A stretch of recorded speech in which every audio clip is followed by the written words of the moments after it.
اللہ رب محمد صلی اللہ علیہ وسلم نحن عباد محمد صلی اللہ علیہ وسلم اللہم رب اشرح لی صدری ویسر لی امری واحلل عقدۃ من لسانی یفقہوا قولی بسم اللہ الرحمن الرحیم حدثنا یحیی بن قزاع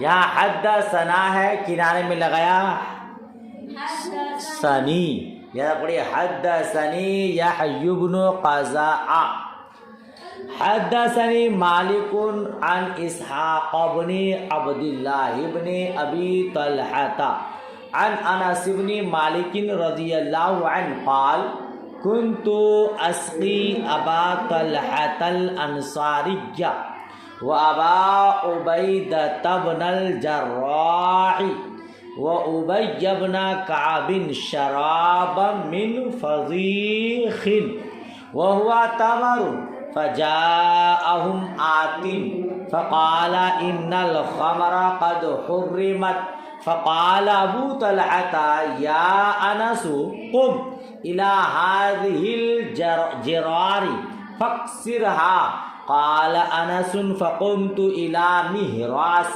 لنا فضربتها بأسفله حتى انكسرت۔ حضرت انس بن مالک رضی اللہ تعالی عنہما سے روایت، کن سے روایت ہے؟ حضرت انس بن مالک رضی اللہ تعالی عنہما سے روایت۔ قال كنت اسقی ابا طلحہ، وہ فرماتے ہیں کہ میں حضرت ابو طلحہ انصاری، حضرت ابو طلحہ انصاری اور ابو عبیدہ بن جراح اور ابی بن کعب اور ابی بن رضی اللہ تعالی عنہم کو کھجور کی شراب پلا رہا تھا۔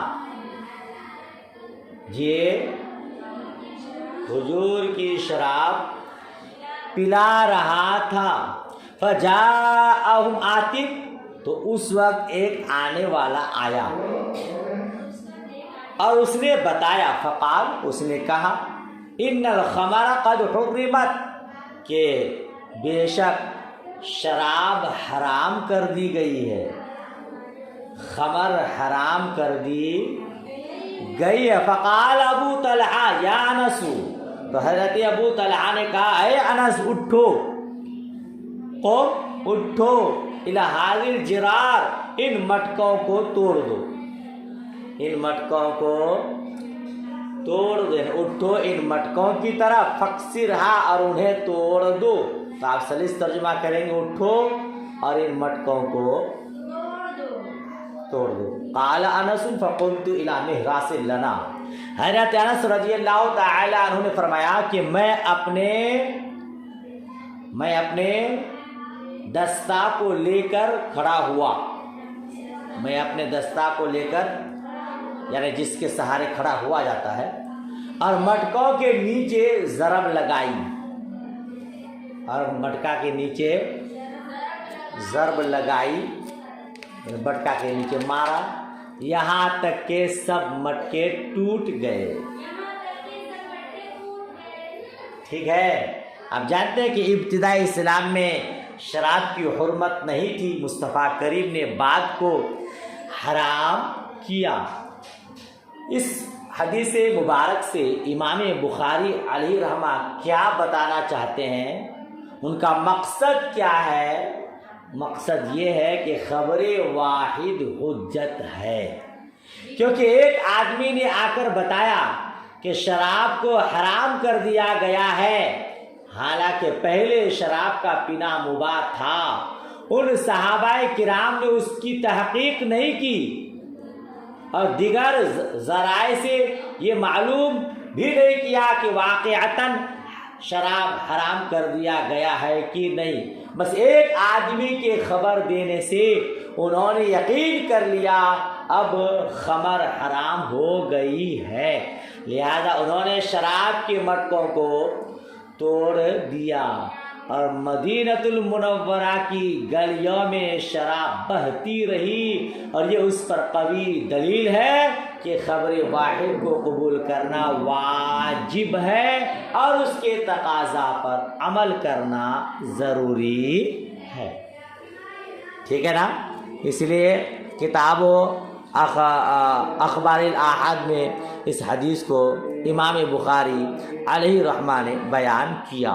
اگلی حدیث دیکھیے، حدثنا سلیمان بن حرب حدثنا شعبة عن ابی اسحاق عن سیلۃ عن حذیفۃ ان النبی صلی اللہ تعالی علیہ وسلم قال لأہل نجران لأبعثن إليكم رجلا أمينا حق أمير فاستشرف لها أصحاب النبي صلى الله تعالى عليه وسلم فبعث أبا عبيدة۔ حضرت حذیفہ رضی اللہ تعالی عنہ سے روایت، وہ بیان کرتے ہیں کہ بے شک نبی کریم صلی اللہ تعالی علیہ وسلم نے اہل نجران سے فرمایا، ان قریب میں تمہاری طرف ایک مرد کو بھیجوں گا، ان قریب میں تمہاری طرف ایک مرد کو بھیجوں گا جس کا امانت دار ہونا برحق ہوگا، جس کا امانت دار ہونا برحق ہوگا۔ تو نبی پاک صلی اللہ تعالی علیہ وسلم کے اصحاب اس بات کے منتظر تھے کہ آپ کس کو بھیجتے ہیں، کس کو؟ تو آپ نے حضرت ابو عبیدہ رضی اللہ تعالی عنہ کو بھیج دیا۔ یہ حضرت ابو عبیدہ کو آپ نے بھیج دیا۔ ابو عبیدہ ایک کنیت ہے نا، آپ کا نام عامر بن عبداللہ ہے۔ کیا نام ہے؟ عامر بن عبداللہ۔ اور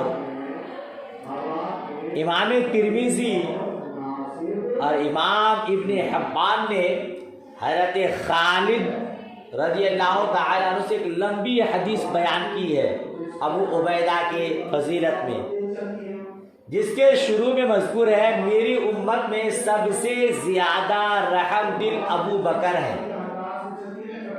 حضور نے ایک حدیث بیان کی ہے جس کو امام ترمذی نے بیان کیا، بڑی لمبی حدیث ہے۔ شروع میں کیا ہے؟ میری امت میں سب سے زیادہ رحم دل ابو بکر ہیں اور اللہ تعالیٰ کے حکم کو نافذ کرنے میں سب سے زیادہ سخت عمر ہیں اور سب سے زیادہ حیادار اور سچے عثمان ہیں، سب سے اچھے کتاب اللہ کو پڑھنے والے ابی بن کعب ہیں اور وراثت کے احکام کو سب سے زیادہ جاننے والے زید ہیں اور حلال اور حرام کے احکام کو سب سے زیادہ جاننے والے معاذ ہیں۔ آیا یہ سب سے زیادہ رحم دل ابو بکر اور احکام نافذ کرنے میں سب سے زیادہ سخت عمر، سب سے زیادہ حیادار سچے عثمان اور کتاب اللہ کو اچھی طرح سے پڑھنے والے ابی بن کعب، وراثت کے احکام کو سب سے زیادہ جاننے والے زید اور حلال و حرام کے احکام کو سب سے زیادہ جاننے والے معاذ۔ اور سنو، ہر امت میں ایک امین ہوتا ہے، ہر امت میں ایک امین ہوتا ہے، امانت دار۔ میری امت کے امین ابو عبیدہ بن جراح ہے، اسی کو اس حدیث میں بیان کیا، اس کا ایک حصہ۔ ہے نا. اس حدیث مبارک میں اہل نجران کا ذکر ہے. یہ اہل نجران کون ہے؟ یہ لوگ یمن کے قریب رہنے والے تھے. ان لوگوں میں عاقب تھے جن کا نام عبد المسیح ہے. امام ابن سعد نے ذکر کیا ہے یہ نبی صلی اللہ تعالی علیہ وسلم کے پاس 9 ہجری میں آئے. 9 ہجری میں آئے. اور صحیح مسلم میں مذکور ہے کہ اہل یمن نبی کریم صلی اللہ تعالی علیہ وسلم کے پاس آئے تو کہا آپ ہماری طرف کوئی ایسا مرد بھیج دیں جو ہم کو سنت اور اسلام کی تعلیم دے. تو آپ نے حضرت ابو عبیدہ کا ہاتھ پکڑ کر فرمایا یہ اس امت کا امین ہے. یہ اس امت کا امین ہے. اسی مسلم شریف میں ہے میں عنقریب تمہارے پاس ایک مرد کو بھیجوں گا جو امانت کا حقدار ہے. اور اس حدیث میں بھی وہی ہے.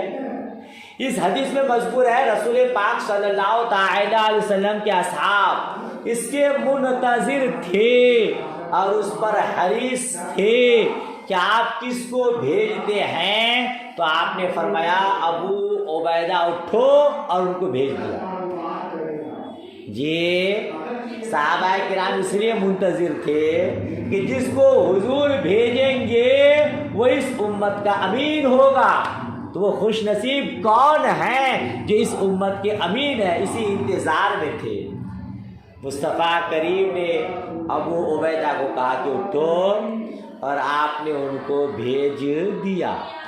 اس حدیث سے کیا سمجھ میں آیا؟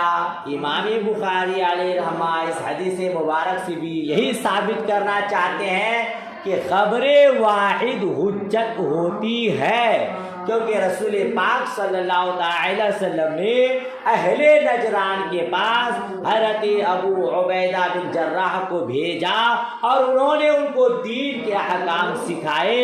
اور اہل نجران کے لیے ان کی خبر کو قبول کرنا اس کے تقاضا پر عمل کرنا واجب تھا.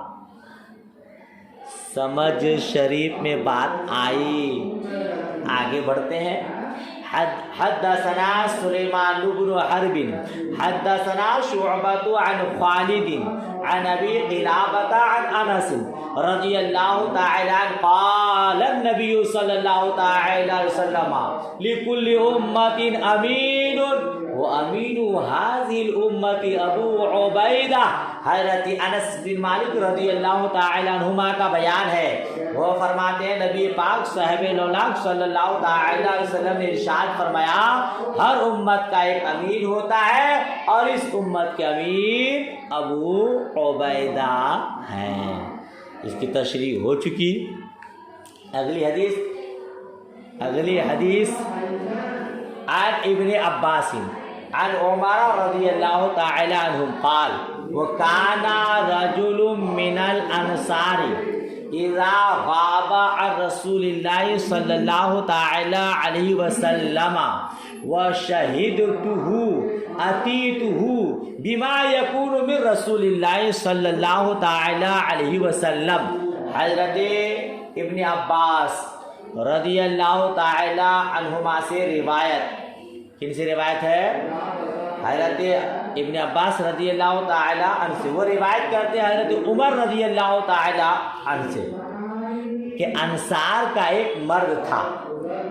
کانا رجل من انصار کا ایک مرد تھا. جب وہ رسول اللہ صلی اللہ تعالی علیہ وسلم کی مجلس سے غائب ہوتا، جب وہ رسول پاک صلی اللہ تعالی علیہ وسلم کی مجلس سے غائب ہوتا تو میں حاضر ہوتا، تو میں اس کے پاس ان احکام کو لے کر آتا جو میں نے رسول پاک صلی اللہ تعالی علیہ وسلم سے سنا ہوتا ہے نا. وَإِذَا غِبْتُ عَنْ رَسُولِ اللَّهِ صلی اللہ تعالی وسلم، اور جب میں رسول پاک کی مجلس سے غائب ہوتا شہیدہ ہوں تو وہ حاضر ہوتا. وہ حاضر